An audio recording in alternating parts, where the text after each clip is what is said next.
যে বন্ধুরা চুনো মাছগুলো লবণ আর হলুদ দিয়ে মেখে নিয়েছি। এখন এগুলো কড়ার মধ্যে ছেড়ে দেব।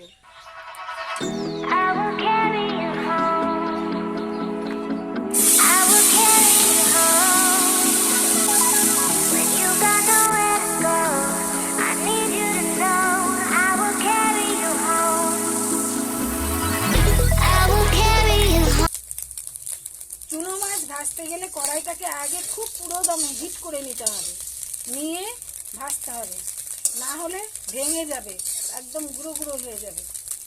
এই যে এই মাছটা ভাজা হয়ে গেল, তুলে নিচ্ছি। নমস্কার বন্ধুরা, ডলি কিচেন উইথ ভিলেজ ফুডে আপনাদের স্বাগত জানাই। এই যে আমি আজকে করব চুনা মাছের চচ্চড়ি। সেই চুনা মাছের চচ্চড়ি করতে কি কি দিয়ে করব সেটা দেখাবো আপনাদের।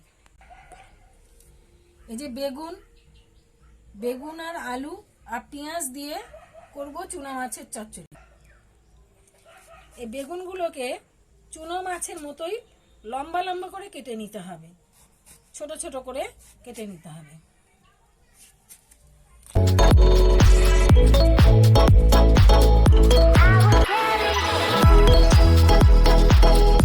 এই যে এইভাবে লম্বা লম্বা করে কেটে নিলাম, ছোট ছোট করে।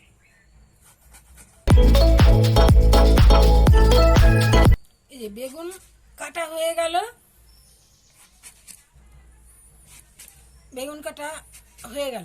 এখন একইভাবে আলুগুলো ওইভাবে কেটে নিব। এই যে খোসাটা ছাড়িয়ে নিব।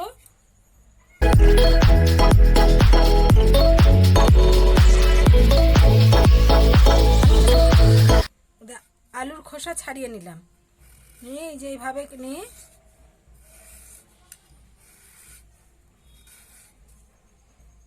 এই যে এইভাবে লম্বা লম্বা করে বেগুনের মতোই লম্বা লম্বা করে কেটে নিব। এই যে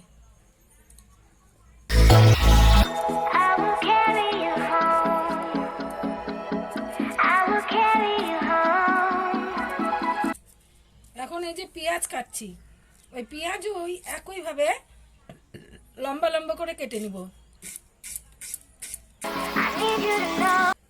এই পেঁয়াজ এইভাবে কেটে নিলাম।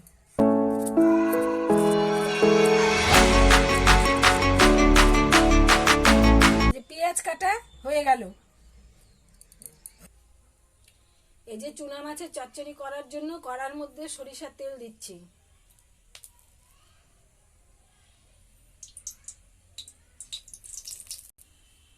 ওর মধ্যে কাঁচা লঙ্কা,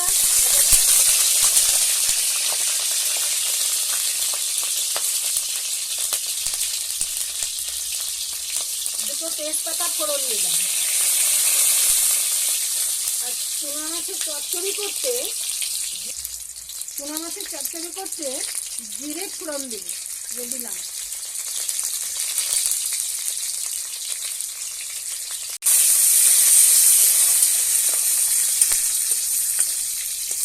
একটু জিরেগুলো ভাজা ভাজা হয়ে গেলে তারপরে ছেড়ে দেব। এখন এই আলু, বেগুন আর পেঁয়াজ ওটা ছেড়ে দিলাম।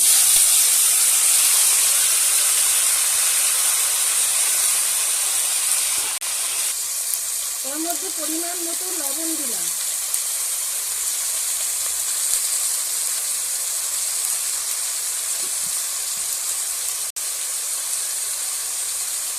পরিমাণ মতো হলুদ গুঁড়ো দিলাম।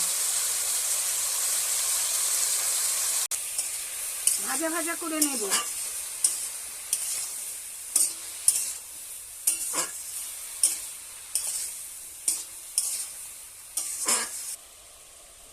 এই যে আগে থেকে বেটে নিয়েছি আদা আর জিরে, এই যে এটা ও দিয়ে দিলাম ওর মধ্যে।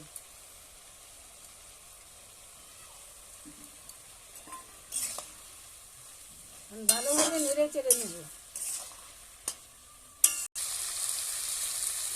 এই যে মাছগুলো, এই চুনো মাছগুলোর নাম হচ্ছে দারকা মাছ। এই যে এখন এগুলো ছেড়ে দিলাম।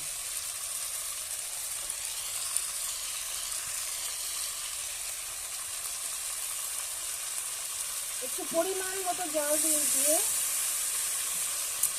ঠিক করে নেড়ে চেড়ে নেব।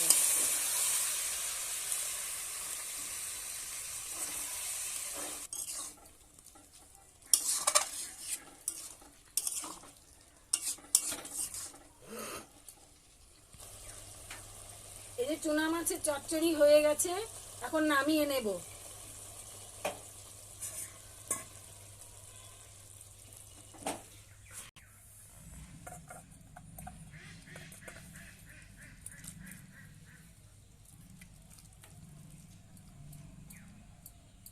বন্ধুরা, চুনা মাছের চচ্চড়ির রেসিপিটা আপনাদের কেমন লাগলো তা কমেন্ট করে জানাবেন।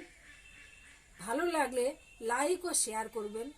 চ্যানেলটিতে নতুন হলে অবশ্যই সাবস্ক্রাইব করবেন।